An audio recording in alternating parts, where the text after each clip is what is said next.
بذلك علي جاسم ابننا احنا نعول عليه ندعمه في كل شيء، قلبنا جوارحنا عمرنا. انا بالنسبه لي يما علي جاسم عمري 62 افديك بعمري، افديك بعمري. ليش؟ لانه احنا نعول عليه، هو اللي يخلق التغيير، هو اللي يحصد. ترى لو ما هو خل احكيها لك صراحه، لو ما هو احنا ما نصعد الاولمبياد مالت فرنسا ولا نشوفها ابدا، لا رابش نيشل ولا هم يحزنون.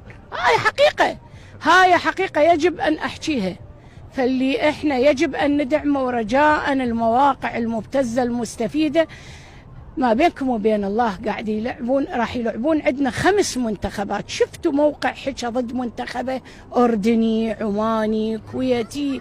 ليش بس احنا العراقيين بهالشكل ناكل بعضنا مع بعض؟ دعموا المنتخب، مو هاي فرصة. من 1986 صعدنا للمكسيك لهذا اليوم، لا أحسن من عندنا اللي صعد 2 و3، ولا احنا سيئين لهالمرحلة اللي احنا ما صعدنا من 86. فعلينا أن نآزر الكل، وعلينا أن ندعم المنتخب. وحتى لو عندنا ملاحظة معينة أنه المدرب أزاح فلان صعد فلان، هنخليها بعدين. علينا أن ندعم هذول أولياداتنا، وبعد إحنا إن شاء الله فايزين. لأن أتمنى، وما أتمنى حتى ألفظها لفظا أنه لا سامح الله، لأن هي هاي الطفرة اللي راح تحولنا، وإن شاء الله فايزين. شكرا جزيلا، شكرا جزيلا.